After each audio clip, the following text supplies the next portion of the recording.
I'm only doing because people don't believe that I actually know how to do presentations like this. I've been asked many times, it's like, don't you have a PowerPoint presentation? I was like, well, first of all, I don't do PowerPoint. I would do an Impress, OpenOffice.org presentation.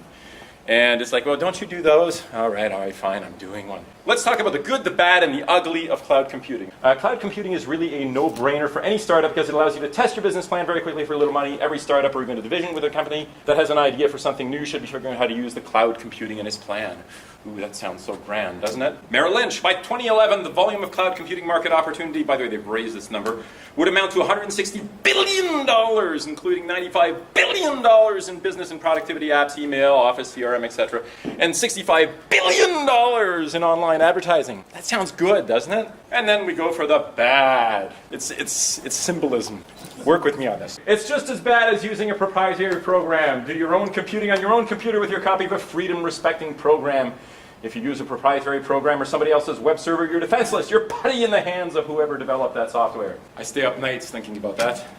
I do. Then there's that whole nasty issue of censorship. Do you remember this story? Over in the Google Docs forum, okay, there was a discussion about a teacher whose class notes on Henry David Thoreau were flagged for inappropriate content. So all of a sudden, the class did not have access to any of the notes.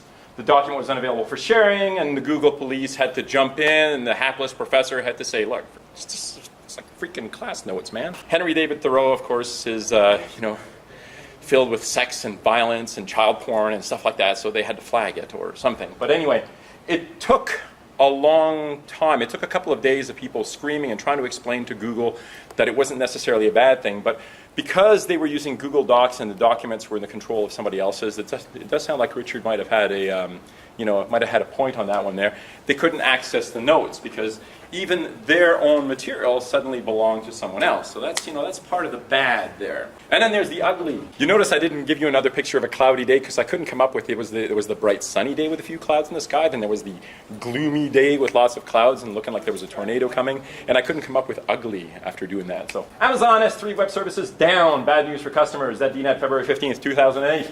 Microsoft's cleverly named software plus services strategy would probably work better with users if their cloud computing centers would stop turning into smoke and mirrors. Tech Blurge, October 11th, 2009. Google's Gmail outage on Monday was the latest stumble for nascent cloud computing services, which are becoming the lifeblood of small businesses and startups. Any of you provide email services to customers? Like, I'm sure there's a room full of consultants in here, no? You know, independent, yeah, right? What happens when the email goes down? Yeah, the website can go down for 3 weeks and nobody knows about it. But the email goes down for like 5 minutes and all hell breaks loose. Exposing the dark side of cloud computing, Salesforce.com suffered an outage that locked out more than 900,000 subscribers out of crucial applications and data needed to transact their business with customers. And Salesforce.com charges a lot of money for that stuff. Like a lot of money. I'd like to have some of that money. All right, the real truth. A cloud is just a fancy name for somebody else's network and resources and storage and whatever. You've probably heard of Ubuntu One, right? The latest version of Ubuntu or Kubuntu. You've got access to Ubuntu One, which basically gives you a couple of gigabytes of online storage, free if you have a PPA, account on the Ubuntu site, and you can move your data back and forth and store it in their cloud. If you want 50 gig per month, you spend $10 a month. It's not a bad deal. You know, it's storage, off-site storage. Of particular importance, I talk about the idea of disk space. You can actually run your own cloud, of course. You know, I say cloud computing is basically somebody else's network. It doesn't have to be. If you've got like a batch of servers out there somewhere, that are underused or whatever, you can actually take advantage of some of these cloud computing technologies to actually launch additional machines, for instance. Like I've got 5 servers now running in iWeb's infrastructure. And every single one of them is underused. I don't know why I have that many servers at the moment, except for the fact that, this one should probably do this, that one should probably do this, and eventually you realize that most of them are just sitting idle. So you start launching virtual machines so you can test things and run other products and so forth and decide whether you actually want to do those things. And that's actually one of the really cool things about cloud computing. Now it's demo time, okay? I'm going to show you live launching a virtual machine, so a full-blown, honest-to-God, genuine, authentic Linux computer running in Amazon's EC2 cloud. I have an Amazon EC2 account, which means I have a credit card. And I gave it to them. I gave them my number. That's all it means. It's no more exciting than that. I'm also going to show you a virtual KVM install on the Salmar server. Salmar is the name of the company that I run, which I use to supplement the fact that you only make so much money writing, except for Bruce. And I'm going to show you a cloud-based web operating system. See, that's another thing you can do. One of the things that you hear about is cloud computing. Cloud computing is killing the desktop because everybody runs their applications in the cloud. And of course, what's that company? They have a search engine. Google. Google. They have this thing called Google Chrome OS, which is, trying to push it to the next step, saying, here's an operating system, which runs on Linux, by the way, which is really just a web browser that comes up. You can actually do this, by the way. You don't actually have to launch, KDE or GNOME. All you have to do is just have it launch a web browser instead. That can be your whole desktop operating system, a web browser. But you can do that because you could conceivably run a desktop somewhere else. And I'll show you that.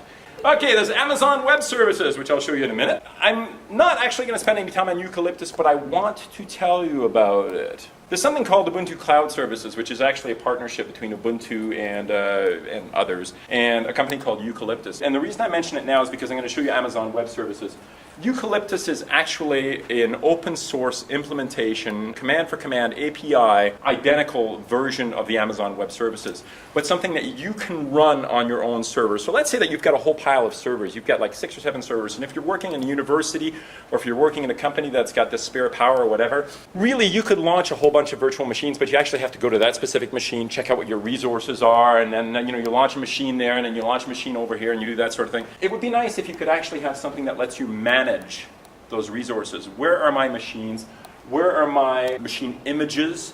So that I can say I want that image in that much space, and then the system decides for you based on the machines that you've got out there. If you've only got a couple of machines, well, obviously that one's got 300 gig free. I mean, you know that. But if you've got like 15 of them, if you're in a university and you've got 20 or 30, it gets a little bit more complicated to try to remember where the resources exist.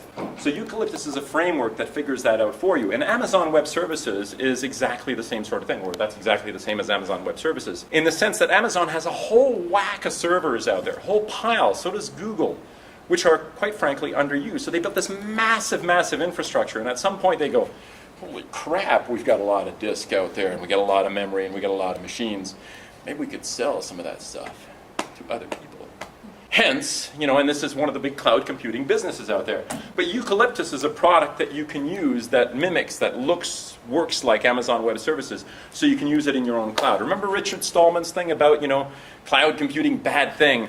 That's a little short-sighted, because he talks about the idea as proprietary and so forth. You know what? What if you're running your own servers? What if you got your own cloud? What if you're developing and launching your own applications and your own virtual systems and so forth in your own cloud? Then you're still in control, and those sort of tools can do it for you. And since I mentioned virtualization, this is something called Virtual Machine Manager, which I'm going to show you, which actually lets you run multiple machines. And if anybody run VirtualBox? VirtualBox. Okay, so some of you are Parallels or something like that.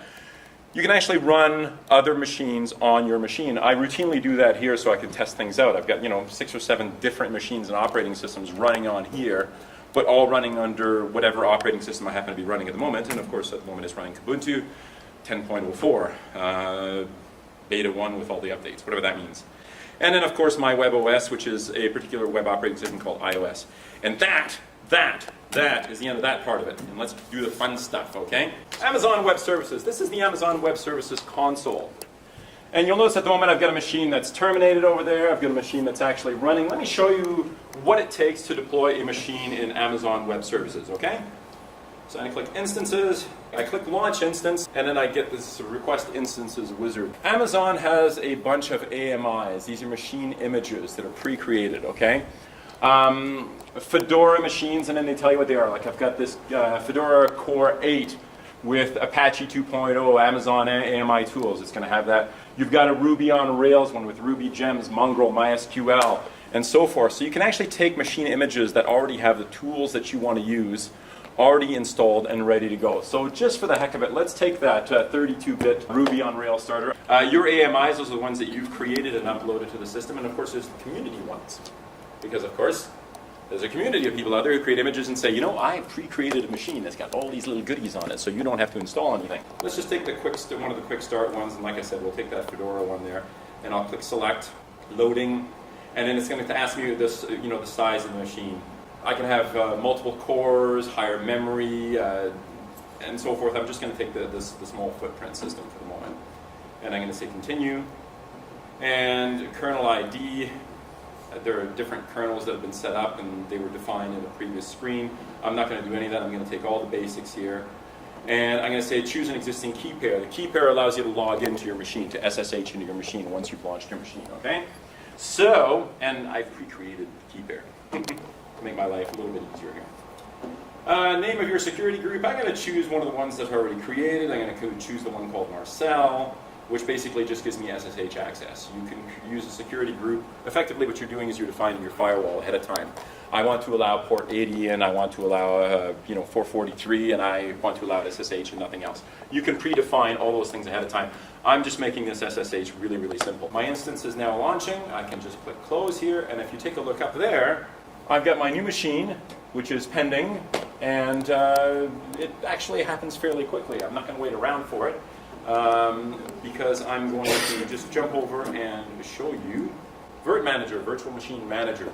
This is actually on one of my servers. I've got two virtual machines that are running in there. Gagne is actually running a mail server. It's actually running Zimbra. It's actually a Zimbra server. And Mailman is the mailing list manager, specifically my Wooftel lug mailing lists and so forth are all running off this little tiny machine, 512 meg of memory and so forth. And of course, you can actually click on these things and you can actually open a specific machine and see what's happening on it. Go to the console on the machine, but of course I can SSH into it. But what I actually want to do, because I said I would launch the machine for you, I'm going to click New. I clicked New. Honest, I did. Let's go see how the Amazon thing is doing along with you. So is the Virt Manager just on your own machine? Yes, it is. That's Virt Manager on my own server. Now this is, if you'll take a look, the machine is now running on the Amazon server. And so what I do is I can right-click on that machine and I can say Connect. And what it will do is it'll tell me what I need to do to connect to that system. You notice it's given it an IP address. Now Amazon has something called elastic IPs. In other words, if you want to spend additional money, in turn, I'm not going to leave this running for a long time. But if you want to spend additional money, you can actually give it a fixed IP address. So Amazon allows you to actually use one of their fixed IP addresses with the idea that you want to set up a server, you want to set up a web server, there's a new website you want to have running and you want to have it running quickly. You've got a public IP address that you can then use. But let's taste that since it's actually sitting in .ssh.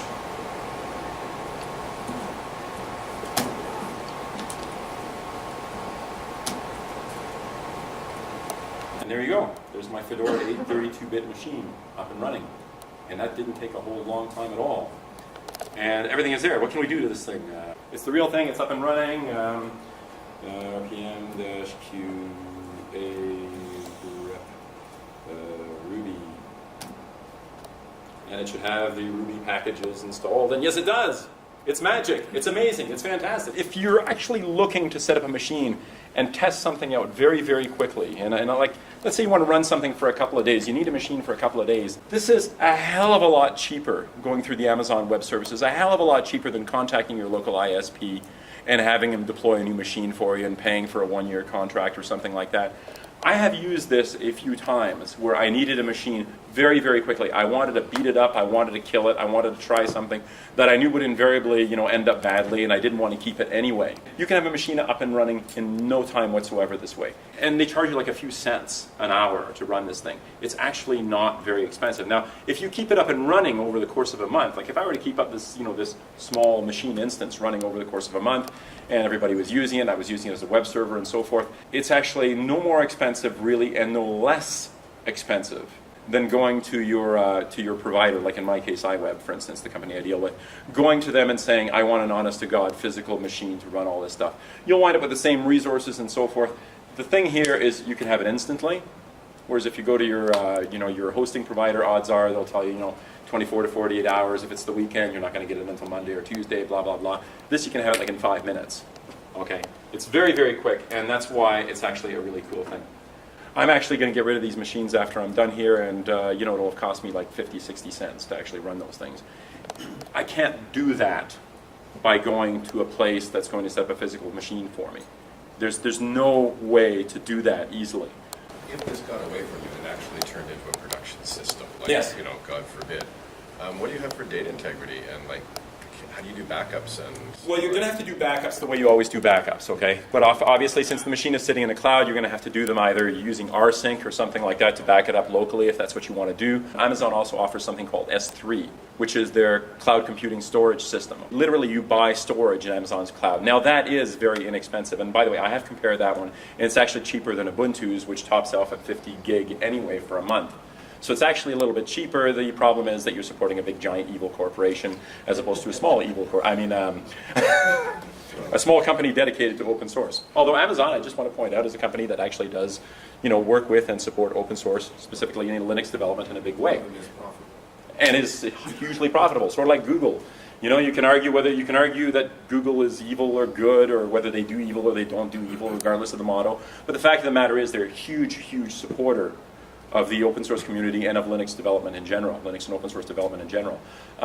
They pour vast resources into it. They have to. This is what their entire business infrastructure is built on. Same with Amazon.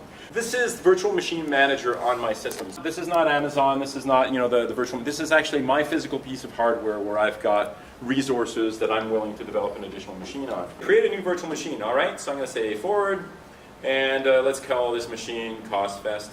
It's just a name that popped into my head. As you can tell, I can have different types of architecture there.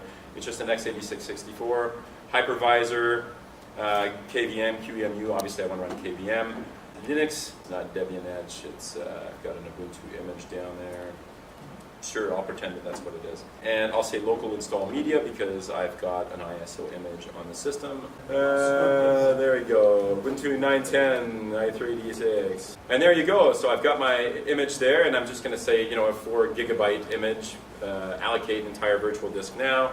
Click forward, network. I don't really care at this point. I'll just say default. Normally I would do a shared physical device and I'd assign it an IP address if I was running a machine that I wanted access from the internet. I'm keeping this very simple at the moment, 512 meg, 1 CPU. There you go. So I've got my entire machine defined. I've got an ISO image that's sitting off on my network system. And let's let it roll. Does this look familiar at this point? So while I'm waiting, the other thing that I want to show you is a cloud-based operating system. Now it's not technically really an operating system, but they call it an operating system.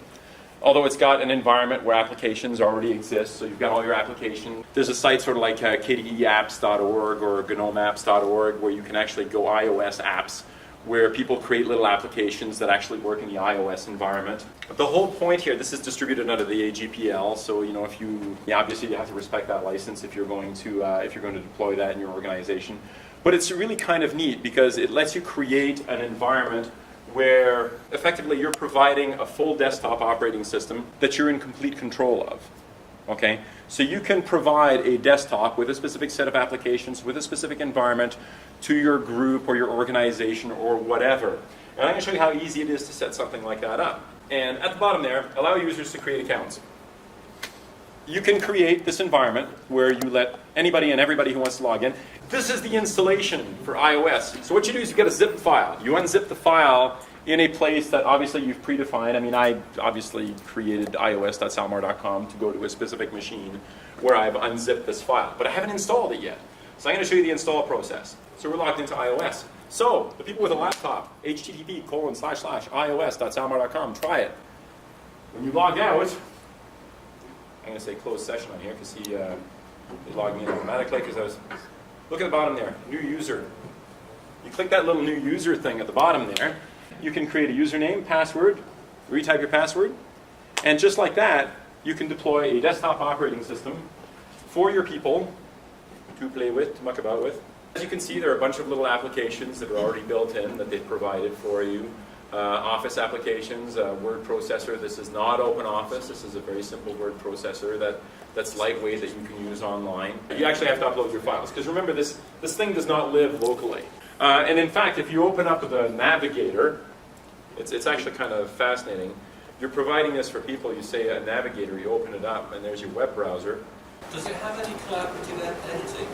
It does, yes. Their business models is mostly, for this particular group, is mostly we'll help you do it. We'll provide installation assistance and so forth. And of course, if you want to create an environment which is branded for your company or for your group or whatever, then we'll charge you big bucks to do that. That's their model.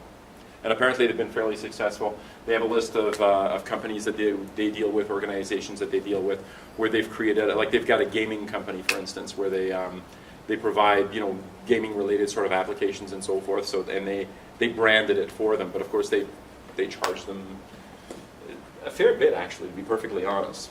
I actually looked into this for a customer who was interested in that, and in the end they said, I could write my own web-based applications from scratch for this, you know, for the cost that it is. So obviously they've been doing this for a few years, so it's reasonably successful, but of course they've got a community of users, we all know what that's like, who support and aid in the development of the product as well. So I don't know how big the company is, but obviously they do make some money on this because they do have customers they use, them, government customers, organizational customers. They charge less money for those people. So let's go see. There we go. It looks for all the world like a normal install. And holy moly. By the way, I love the projector. It should be able to do 1600 by 900. I just want to point that out. Is this VirtualBox or KVM? This is KVM, actually. It's amazing how often I trash Ubuntu. It's I beat up on them on a regular basis. I'm surprised they let me do this. That the magazine lets me do this. It's like, oh, go ahead and beat them up. It's like, don't you get money from these people?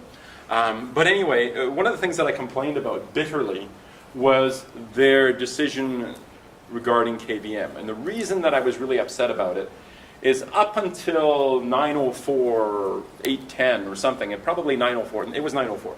Up until 904 showed up, they had support for Zen as well.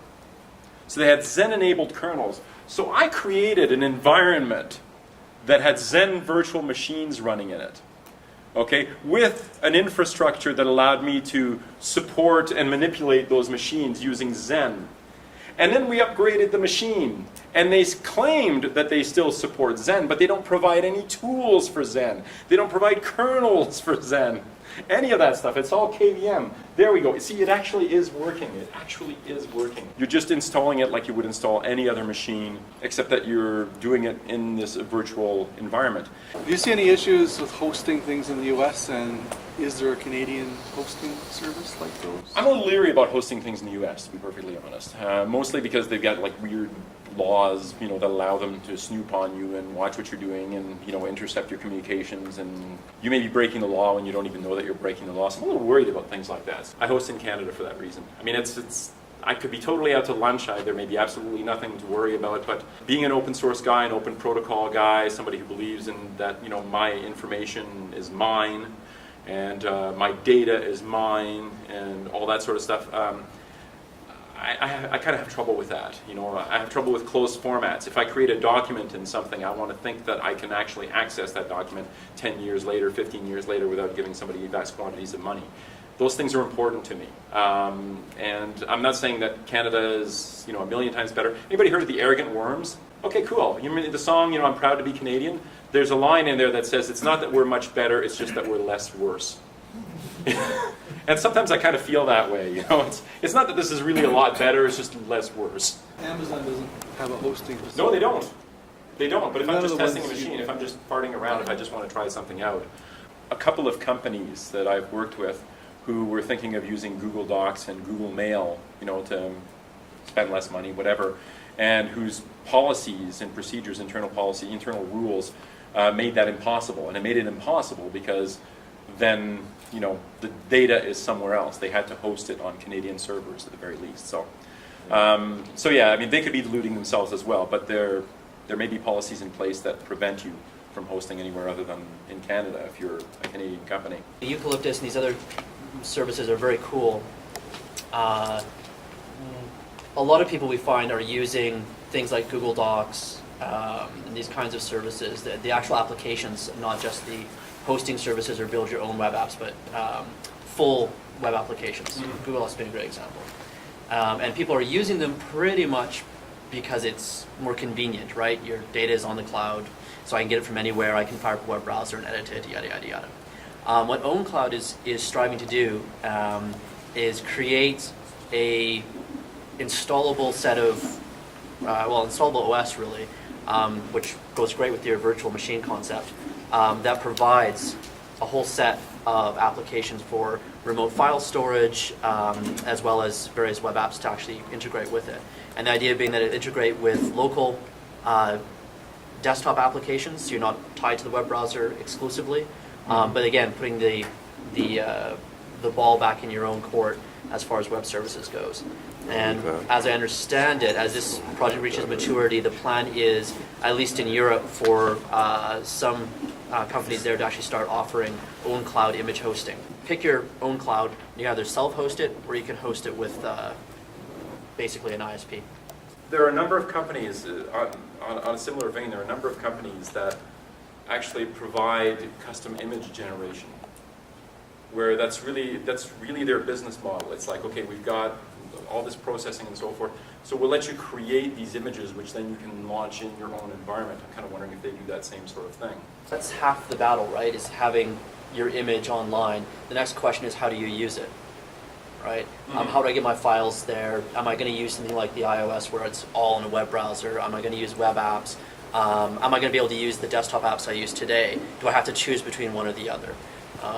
And that's kind of the gap that OwnCloud is trying to fill, is provide your own, Google Docs and Gmail and whatnot for yourself. So it provides both, and it's really meant to be run in its own image.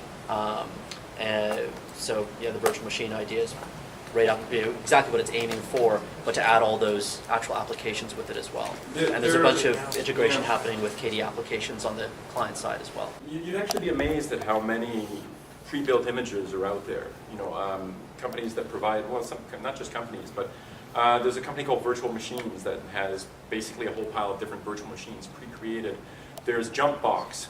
Jumpbox is a company whose business model is, we have all these machines with these different applications, like whether it's Sugar CRM, for instance, or it's a Drupal site, or whatever it happens to be, but all these things are already preloaded, pre-installed, ready to roll. Like, let's say you buy a bundle of 12 images or something like that. You can actually swap in and out images into your own cloud at that point. So you can just, pull and change things and update it by just, bringing something else in and so forth. And they're trying to create this building block method of cloud-based applications. So we've had cloud computing for a long time. We've been providing these sorts of things for a long time. It's really just another way of marketing and selling the stuff. It's a level of maturity.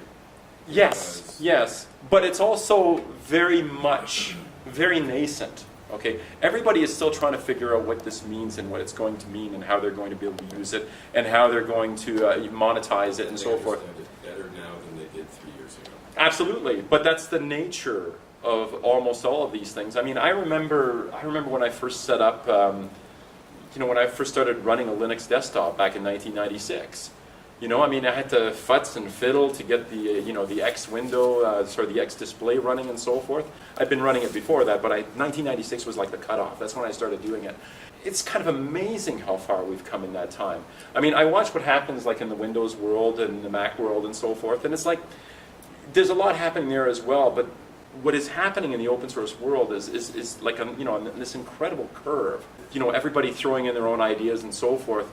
Perhaps, some would argue perhaps a little too much of it, but yeah, these things are developing, and they're developing very rapidly, and it's because there are so many people, throwing their hats into it, trying to make it, And isn't, what are your thoughts? Is the pendulum swinging back? That the cloud was too far ahead, and now we have private cloud? Because, as you just said, there's a lot of reason why businesses want to keep their data inside their physical walls. And so, the cloud out there just isn't happening. It's not going to happen for another 7-10 years. And companies are going to have inside clouds it's going to be Joe in the corner who makes sure he puts a tape in it every day, and it's still going to be that sort of school for another few years. Well, with all due respect to Nicholas Carr, he was completely out to lunch. He's the guy that wrote the paper, The Death of IT, or The Death of Computing, or whatever it was, and he's basically made quite a successful career out of it since then. Basically, rewriting that message over and over again. And his argument was that computing was going to be like, flicking on a light switch. That's what computing was going to be. All your services were going to be delivered to this mythical device, which he, didn't define, but he figured that computing was going to be a utility, like a utility company. By the way, it should have happened by now, according to his original estimates. But you'd go into a town and Rogers would be in charge of that town or that neighborhood or whatever, and all your computing services would be delivered by Rogers. You'd walk into your house and presumably you'd have something that looked like a television, but with a keyboard or whatever, and you'd throw the switch by calling up Rogers and saying, I want to subscribe to your services, and everything that had anything to do with computing in any way, shape, or form would be delivered via those services. And it hasn't really happened. It is happening to a certain degree. So what do I believe? I think we're looking at a hybrid world. I would hate to think that there would only be one technology that delivered what the services that we needed. I would really hate to think that that would be the case. I kind of like the idea that there are multiple operating systems out there, even Windows. But I also can't believe that every computer-based services, every information processing service is going to be delivered through a single source. I can't see that happening ever. Ever. Whatever happened to the hook? Anyway. So for questions and answers, if you want to continue, we do have the common room that we can move into, but we should stay on schedule for the next presenter. Schedule? Okay, thank you very much for coming down. I really appreciate it.